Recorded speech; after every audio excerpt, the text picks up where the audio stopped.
Good morning, guys. Rick Shaw here. It's the 12th of October 2021, and I got my little buddy with me. Hello.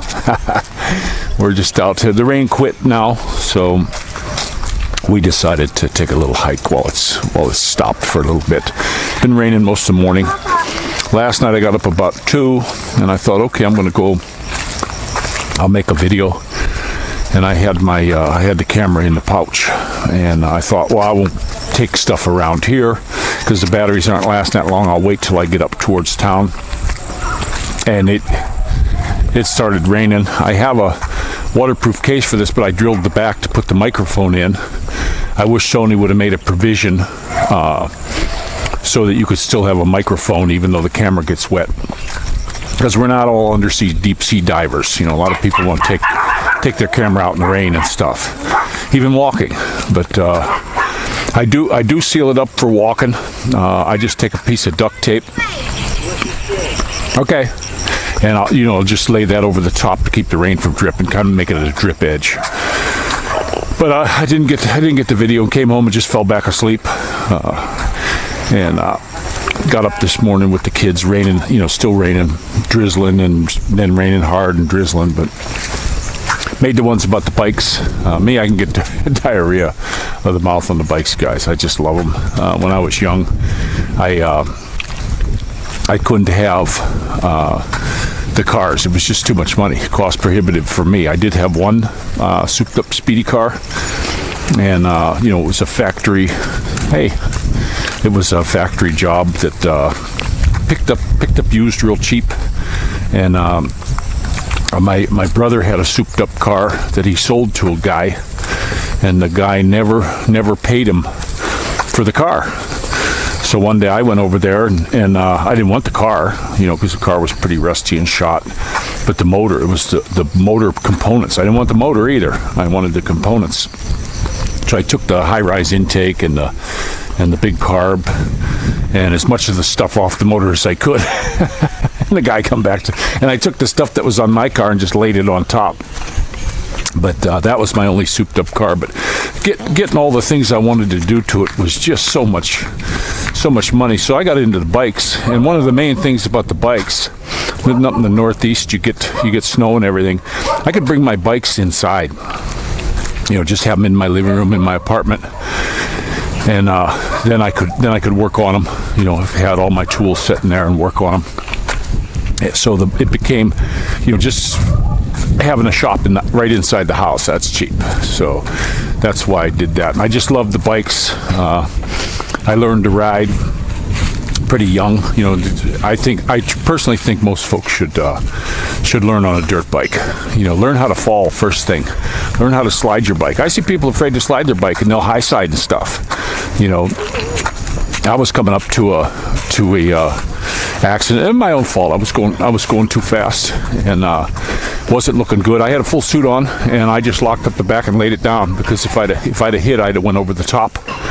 And I did hit into the side of the car that was already sitting there and smashed. And it was blocking the road, and it was right off a corner. I was just powering out of a corner, and boom, there they were, smashed. They did like a head-on and just took up the whole road. And so, in a blink of an eye, I locked that back wheel up and laid her down, and didn't get hurt. Circle. Yeah, and didn't get hurt at all. So bike was scratched up, but was able to ride home. So not that big of a woo, but that kind of got me on the streets to slow it down. And then I started going to those track days. I didn't tell a lot of my buddies, but those track day guys will teach you how to ride. And the cool thing was, I didn't want to take my bike on track day because I went there a few times and I'm seeing all these guys fall down, and I don't want to smash my bike. Good morning. There's a little one. There's a little baby. Hi, baby.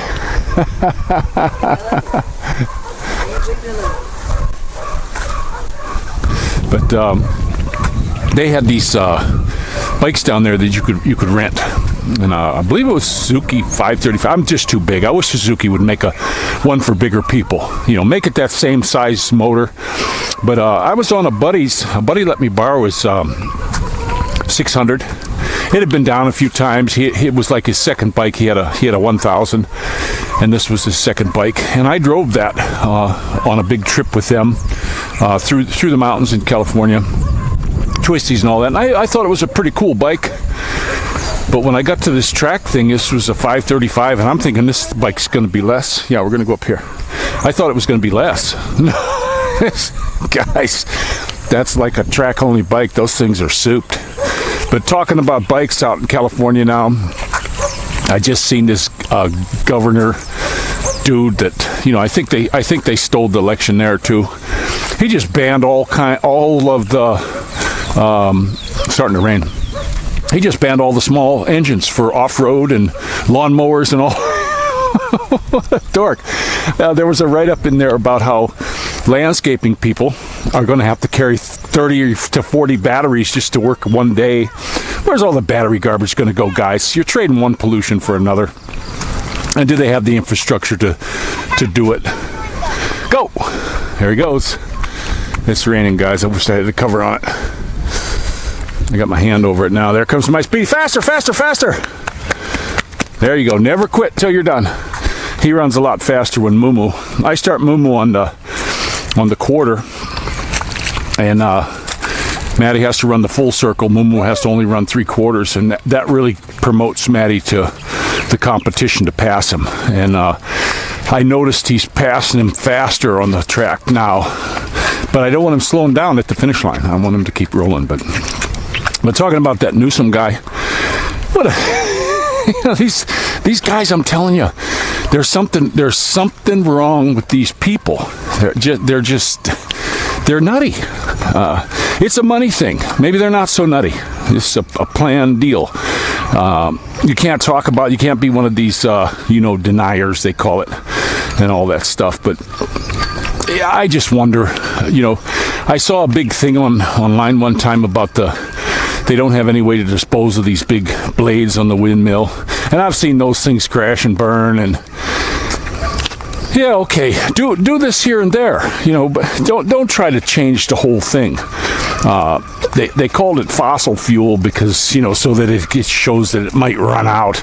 I seriously doubt that's a bunch of dinosaurs. Baloney. There's a lot of it.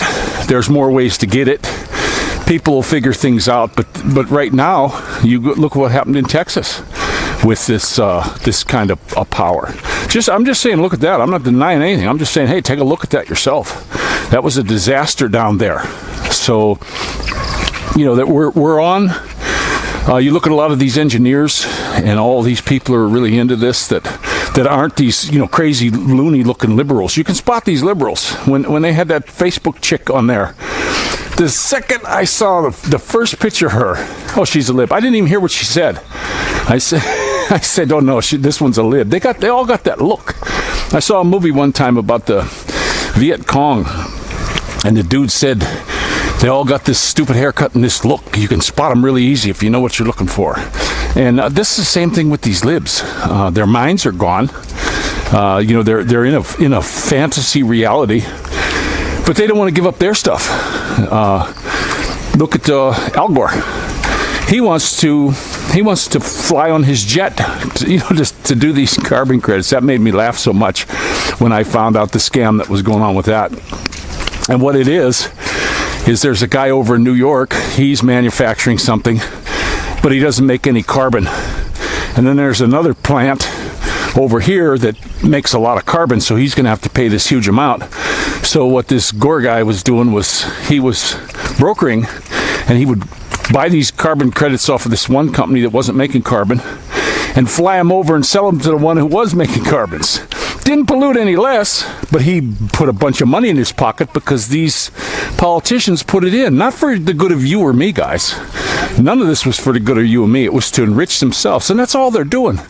And people are waking up to this fact now. And they talk about this, the red versus blue. Guys are all in it. Just take a look. Look at what, what's his name? The guy from Kentucky just did. They're all in on this crap together. They're just going to make your money less and less and less. That's just how it's going to be.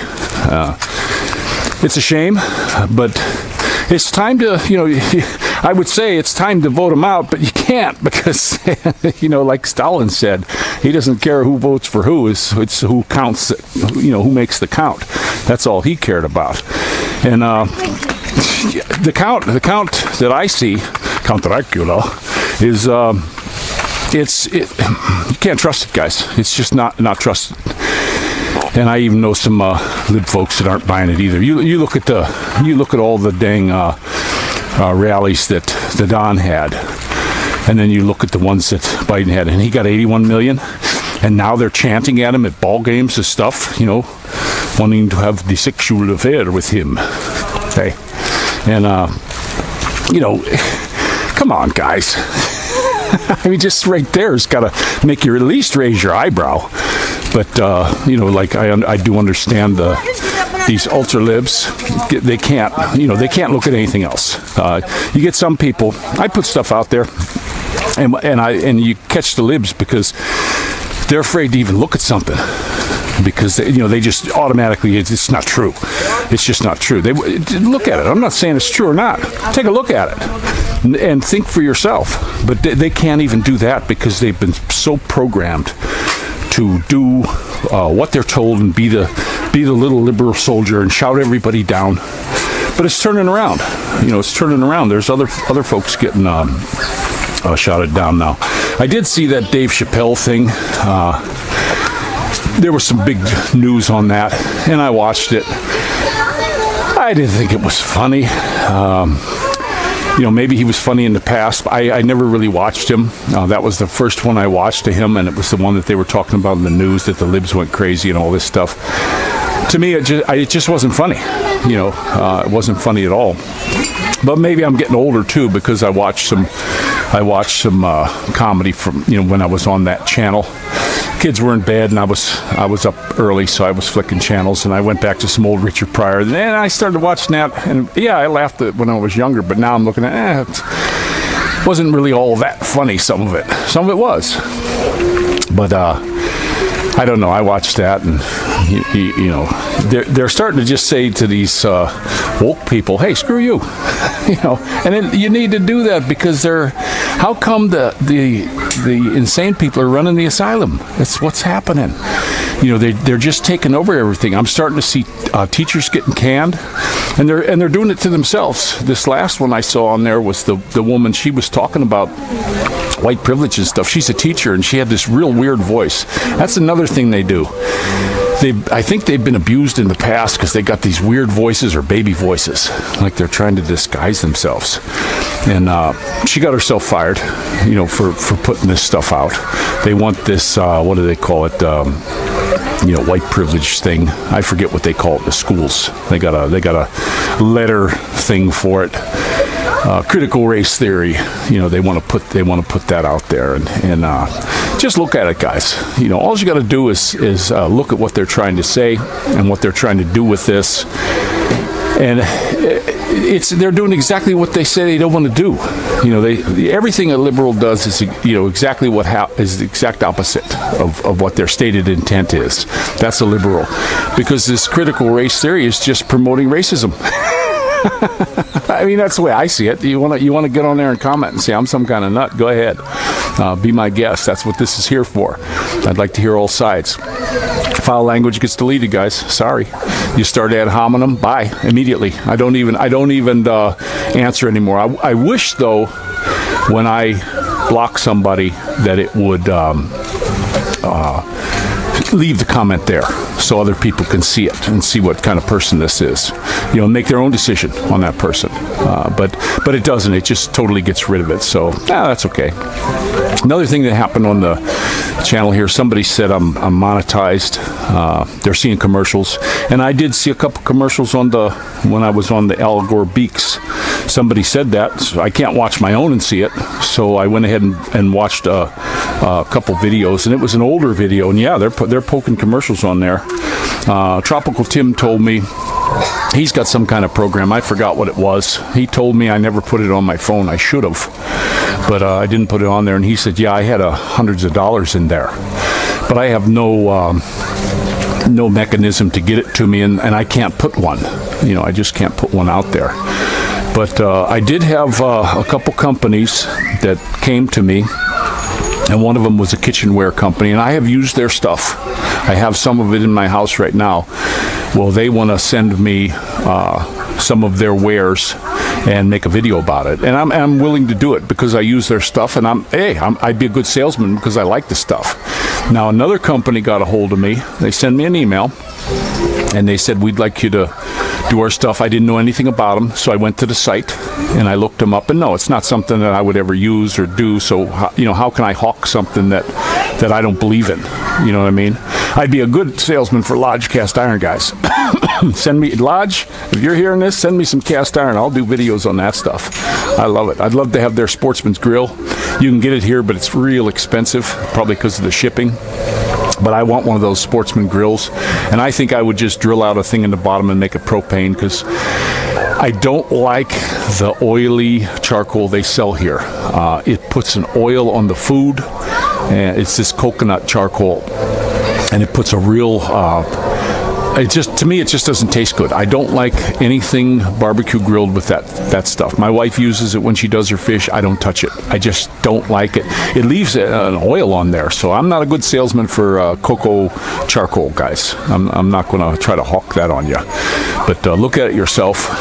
Now, it's cool if you use it and put a pan on top. Just use it as a heat source, but I don't want it. I don't want it getting directly on my food. I imagine you'd wind up getting serious stomach troubles if you did it for a long time. That's just my guess. I don't know, but probably I wouldn't.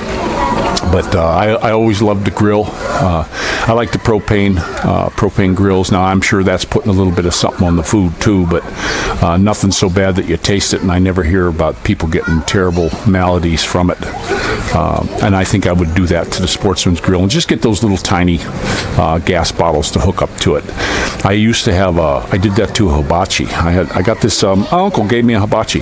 He got it for a Christmas present, and this was an old one because, man, was it heavy. It was a real solid one, and it was, most hibachis are only maybe 1.5 feet wide and 10-12 inches deep. This one was good 2 feet by 16 inches.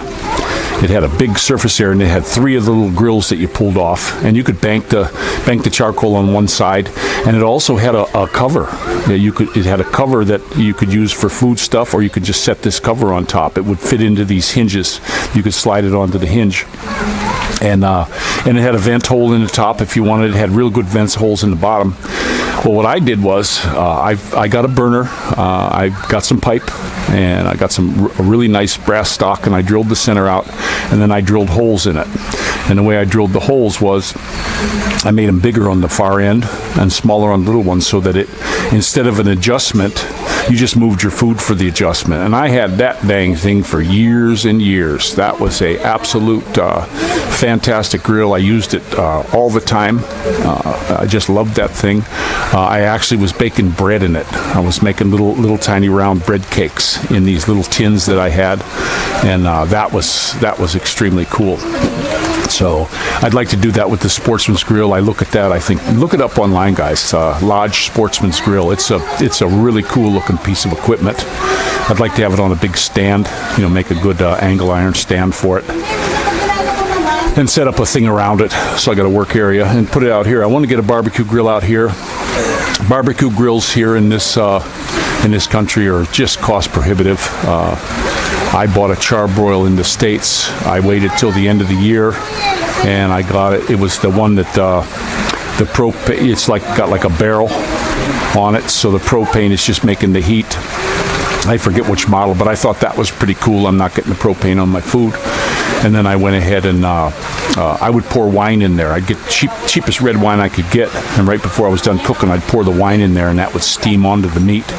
And everybody just wondered what the secret was, why it was so good. But that was it. A real dry red wine like Corbari or something like that. Used to get a gallon jug of that stuff for only a few bucks. I don't know how it is now. But plus, I also like the glass bottles. I used to store water in them, emergency water. And, so that was kind of cool. But I'm starting to get a little bit long. We got a pretty good rain. I'm underneath the thing right now. and they get that storm is the storm is way up north of us, but it's making the clouds go the other way. Look at that. The clouds are headed east. They're going east right now. So that's a heck of a swirl we're getting. We're in the lower end of the swirl. So I can see us getting. It's going to pick us up a lot of rain. I could see the next few days, but we're getting sun in between there. Yesterday we had a few hours of just super sun. It was beautiful. And then last night the rain started. So, but I will get out when we get a clear night. Probably when the full moon comes, we'll get a clear night, and I want to do a video. I'll mount the camera on my helmet, and I'll take a nice ride. I got a safety thing. I have the glued on thing. I can't rivet it on because it's too thick unless I make my own type of bracket. But I put a safety thing with a shoestring that I got one of them little mountain climber hooks, and I hook it to the strap, and that way if it falls off. One of the guys, before I bought the camera, the reason I bought it was because this fella was using it, and it was so stable compared to the GoPros on the motorcycle. And this guy rode dirt bikes, street bikes. He had all kinds of bikes. I don't see him anymore. I was subscribed to him, but he just sort of ended. I don't know what happened to him. But he was crossing a bridge, and the thing let go, and it just smashed his camera all to heck. He had two of them. I do want to get another one of these cameras. One that I can have set up just for outside. This one's the 4K with the little wristwatch thing that you can watch the stuff. I'd like to keep that one just for the bike. I do want to start doing a lot more motor vlogs, but hopefully this COVID stuff will end here and we can be free. I got one fella he's talked to in the past, and now he's back on, and his sweetie's in Maduro, and the COVID caught him, so he can't come. And we want to go down to Maduro again. I'd love to do, we go down to the sister's place. I'd love to find a way to bring the bike, maybe have the family go down on the bus, and I'll ride the bike, follow along them, and do some vlogs down there, or maybe even borrow a bike and do some vlogs, because that's beautiful country down there by the Bongabong River. I just loved it. It's out there. I mean, if you got any kind of health problems, it's probably not the place to be, but even here wouldn't be the place to be. You can forget about any kind of golden hour on any serious condition that you would get, because it doesn't matter if you're 5 minutes from the hospital, you may not get there in that hour. Nobody gets out of the way for ambulances here. They just don't. But I understand why, because a lot of times these ambulance guys, as soon as they get in, whether there's somebody in there or not, if they're just going to lunch, they put their lights and sirens and drive in the wrong lane and jam up traffic. And I followed one time. It's not hard to follow them because they get blocked in traffic too. And they pulled into a chicken place to get lunch. There was nobody in there. So, just think of that when you come here. If you got any real serious health problems, probably not the best thing. Now, I had some myself with this AFib and this racing heartbeat and all that. But I learned to work with it. I found out about the thinners, and you can get a stroke from that and all that. I found ways to keep it down. I got to keep my stress level real low, and just forget about it. I got to pull the tropical Tim, forget about it, and just not let anything bug me. For a while here, when I got here, guys, there were some things that really bothered me, especially with the traffic. And a Filipino told me this one time. He says, Filipinos, we are the nicest people. And I totally agree. They're the nicest people out of anywhere I've been in the world. Although I've never been to Australia. I met some pretty cool Australians, too, that seem super mellow. But he said they change, they transform, like Dr. Jekyll and Mr. Hyde as soon as you put a steering wheel in front of them. And I've seen that, and it bugged me at first. Now, I don't even care. I drive like they do. I just drive like they do. It's cutthroat driving here, guys. Don't ever give another guy a break. You go to let one guy in, you got 50 of them coming, and they'll just completely block you so you can't go. So you're not helping the people behind you. When I think of letting somebody in, if there's a huge group behind me, no, because then it's going to just block all them up. So I just go. I just hit the gas and steer. It's the way you got to drive here. And you'll see even when I do some nighttime stuff, you'll see how people will pass you. I had a van pass me. I'm telling you, he was probably doing about 75 or 80 when he passed me. and no warning or anything. And he was very close. He was very close to my handlebar. If he'd hit my handlebar, when you hit that way, it would have pulled me into his truck. So it could have been pretty bad. But I still, if you come here, especially if you're not in the city too much, like I didn't worry too much about driving them around Carmona. Here it's a little worse in town, but you can go out. You can go out away from town and still get everything you need. And I still say, you should have a bike if you come here. If you have a motorcycle, let me walk through the rain here a minute. If you have a nice bike, even an inexpensive one, I recommend new, honestly. Used here, when Filipino sells something used, it means it's trashed. So, and if it's a repo or something like that, they sit for too long before the paperwork's done, so you're getting something you're going to have problems with gaskets and all that. But I still say get a bike, because if you need to get somewhere quick, fast, and in a hurry, it's the way to go. It is absolutely the way to go. You can really get through. The other day, when I had to run up to the bank and in town real quick, I drive like they do now. If I see an opening, I take it. I take it and go. And don't be fooled about having to have a big bike here. These little bikes, they may not be able to do 100 miles an hour, but they'll get up to 50 pretty damn quick. They're not pokey. They are just not pokey. I get some of my friends from the States. They laugh because I got a 125. Well, guess what? They move. I made a bicycle one time that I got a Liffin motor and transmission. And I built a custom frame for it, and I made it like a big beach bomber with tires, not as big as the tires on that bike over there, but the beach tires, and I got real good Dunlops on it. They actually make a Dunlop tire for those, and it was the heaviest one I could find. Big heavy-duty rims I put on it. Got them from off of an old Schwinn. It was a Schwinn bike. They had a bike graveyard, and I just wanted the rims. And I cleaned them up, had them re-chromed, re-spoked them with the heaviest spokes I could get. Had to drill out the rim a little bit. And I put these on with heavy tubes, and I had that 125 Liffin, and I wound up selling it. And my buddy was like, "Nah, this thing is, they're not fast." Well, with the sprocket I had on the back, I think I had a 52 on the back, and then the one on the front was the stock, whatever came on it. I think it was a 14. I never counted it, but that dang thing would get up and go. And I said, "Take it. You think they're slow? Ride it." And he was one of these guys. He had the Kawasaki 1350, and he liked his speedy bikes. And he bought it. He bought it off me. He took it for a ride, and he couldn't believe it. Yeah, you're done at 45, 50, but you can get there pretty quick. So don't think that they're not speedy enough. I actually took this. Now my Honda will do a 14 and a quarter mile. Okay, I tried it. I checked it out, and that's what it ran. And I wasn't hammering it or anything super duper hard, and it was just a scotch over 14, that's speedy enough for me, guys. It runs good. It's got great power on the highway, passing power, everything, even though it's a 1500 motor. I've had motorcycles that have bigger motors than that. But I have this stretch of road on my bike where I can zoom it. And then when I get past where this one certain house is, I can let off, and I don't even got to hit the brake before I slow down. And I can get it up. By the time I get to the first house, I'm at 60, and by the time I get to where I let off, I'm at 70. Well, I was coming through in the car the other day, and it was late, and there was nobody out, no dogs in here, so I zoomed it up, and guess what? The car did exactly what the bike did.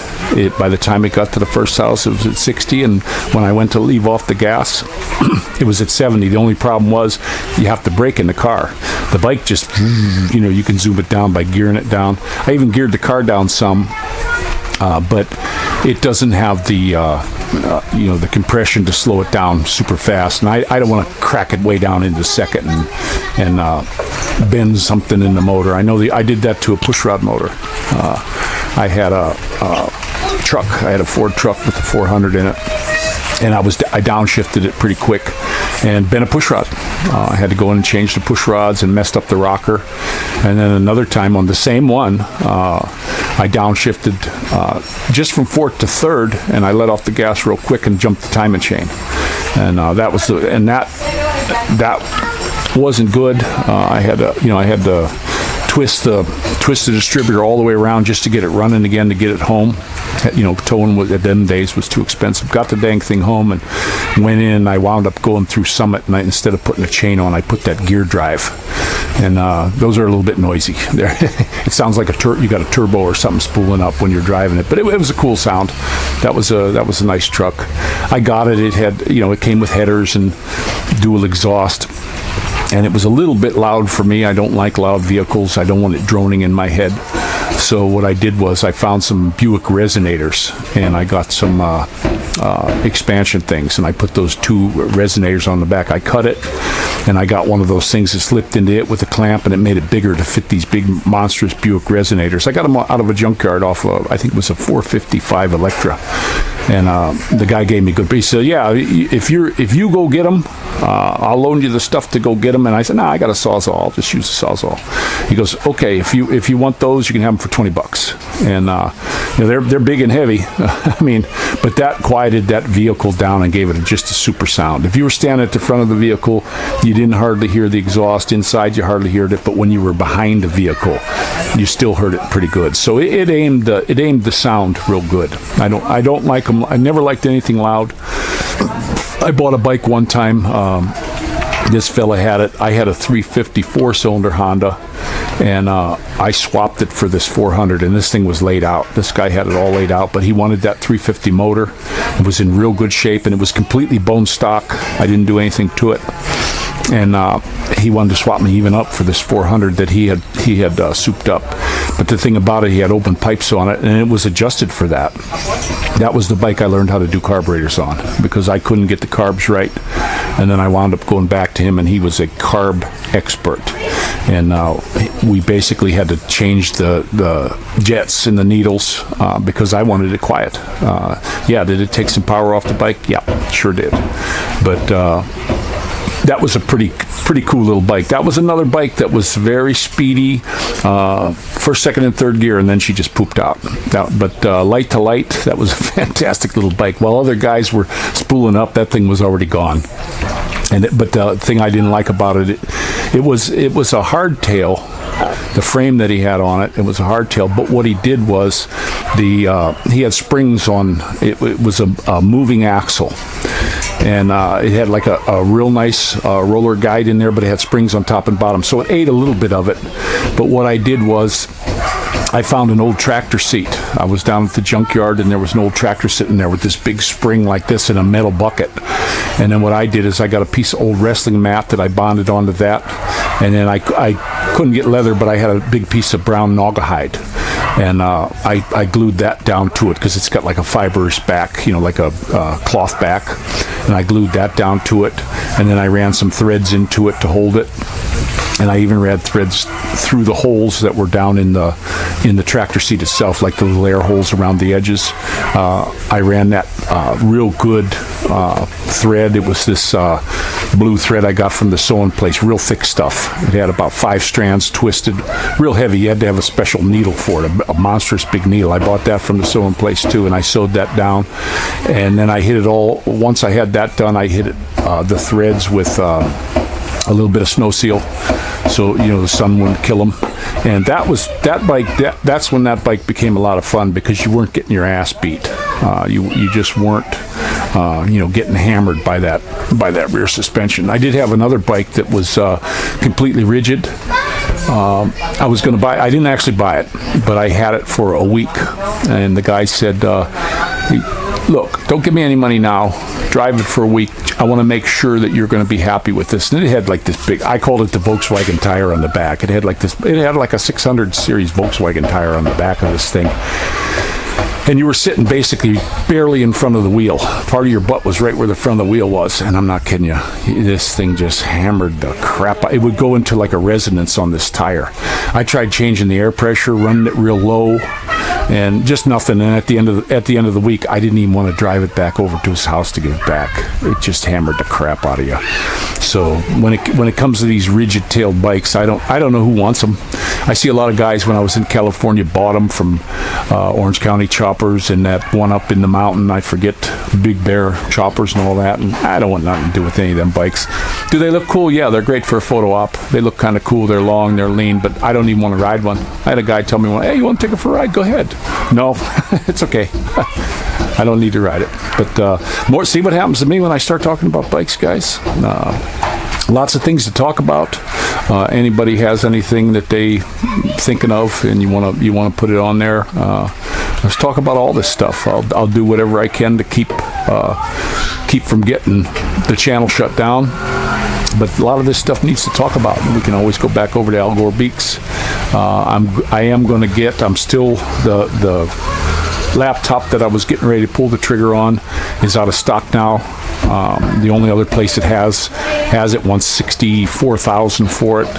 It's pretty much, from talking to everybody I talk to, it's the one I want, and it's also something the kids can use for their school. Because they got a lot of school stuff. They're doing it on my wife's phone now, and it's tough. And I can also take this one and put it on the big screen TV, and that'll make it real nice. I can get a home unit for a lot cheaper with all the same stuff, but the problem with the home unit is it's not portable. If I want to upload a video, if we're out somewhere, it's nice to have the computer with us.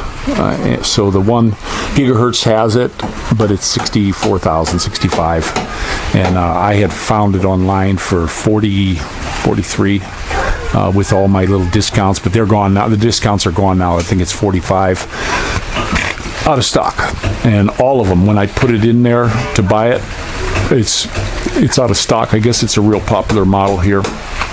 It was a Lenovo brand, but it didn't have the little hard thing. Kenneth knows more about this. Kenneth Luttrell, he's the one who was telling me about this. That spins at 70,000 RPM. This has got like a solid drive one. Something to do with the memory. I'm not too big on all this computer stuff, guys. I'm just not. There is a place at the mall when we were in Carmona. The one dude down there is he's a geek. And I don't mean that in a bad way, guys. I mean that with the highest of honors. He is a super geek. He's even got the geek glasses and the pocket protector, and he could put me together something just super fast and everything for about 50,000, but he doesn't do laptops. He only does the home unit, desktop, I guess they call it. But I just don't want to go with that. I don't want something taking up more counter space in my house. I'd rather have a laptop that's portable. If I decide I want to go upstairs and use it, I can do that. I'm not chained to one point in the house and having a big chair in the way and more of the counter space taken up, because our counter space in our tiny house is limited. I hate it when the kids start setting things on top of everything. I put the coffee table on wheels, but they always push it in the way somewhere. I don't, so I'm thinking of taking the wheels back off and just having it so it sits on the carpet there, and just have to pick it up and move it at night if we decide to pull the bed out. Because sometimes with the kids, we've been pulling that couch bed out, and it's quiet time after 8 o'clock here. If they're quiet, they can stay up a little bit and watch a show. But if they start making noise, up to bed. 8 o'clock is bedtime. And so they've been getting pretty quiet. And then what they do is we fold that out so they can kind of lounge and put their feet up on the bed. And if they fall asleep, we just carry them up. Faye carries the little one up. Dorothy, all you have to do is give her a little shake and say go to bed, and she's just the sweetest thing. She gives you a big hug and she just goes up to bed. And Maddie will do that part of the time. When he gets this smirky little grin on there, I know it's I got to carry him up. And he's getting heavy for me to carry up. I've picked up some Filipino kids that are bigger, and they don't weigh as much as these guys. They're really solid. Their meat and bones are strong, and because we really worry about the diet. And something that goes like with my wife when I go to the store and buy, I might not opt for the cheapest thing in the store because I want to get something that's good, especially when you buy meats and stuff. I hate to go in there and buy the 60% hamburger, and then you get a hamburger, you make a big hamburger, and it's that big when you're done. You got to put 3 of them on your bread, And I'll go for the more expensive. The last one I bought 4 kilos of, they had some ground sirloin there that was 90%. And boy, it just looked really good. They had just put it out. It was real fresh, and we went ahead and I made the kids cheeseburgers. I got to watch the cheese because of the phlegm, so I just had a regular hamburger. But I put a little water in there because the fat's not gluing it together real good. I put a little bit of water in the bottom, put a lid on it until it gets like towards gray, you might call it. Then I kick the water out, toss in a little bit of ghee, just so so it doesn't stick. I like to do it in the cast iron, and then I go ahead and I'll put a little bit of that Kikkoman. Like, I won't buy the cheap soy sauce. I like the Kikkoman. My wife buys the cheap stuff for hers, and that's fine. But when I'm using soy sauce, I use Kikkoman. And I like the one with the red cap. And then I'll put that little bit of that on there and pepper. And boy, I'll tell you what, maybe some Himalaya salt. Depends on how sweaty we were. Sometimes you just don't want all that salt taste. And meat's salty in the first place. You don't have to salt up meat too much. But I have done with the steaks we got here. When I do my next steak, I'm gonna try. I did it a long time ago. And I'm going to try it again. I'm going to try the baking soda cure on these. These steaks I got are just hard as a rock. I mean, they're never had a steak that was so tough in all my life. So I'm going to do one. I'm going to do one of them in the baking soda, and then I'm going to do another one in salt, and just leave them sit on the counter and go. My dad used to do a thing where he'd put a real good steak, either a porterhouse or a T-bone on a bread form. We had a marble based with a glass top bread form, and he would let that sit in there, and it would be like rotten. It would actually get like a rot to it, and then he'd wipe it off with some vinegar and broil it with butter, salt and pepper. And I remember when we were little kids, we'd fight over the bones. We were like dogs. That was really good, and I've done that in the past too. I guess that's an Indian thing because they didn't have refrigeration or something. You get a taste for that, but they're pretty good. But the steaks here, I was always really good at cooking steaks, and I just have not had a whole lot of luck cooking steaks because the meat is just so much tougher. I recommend if you're buying a steak, don't get a thick one. They're just too hard to cook.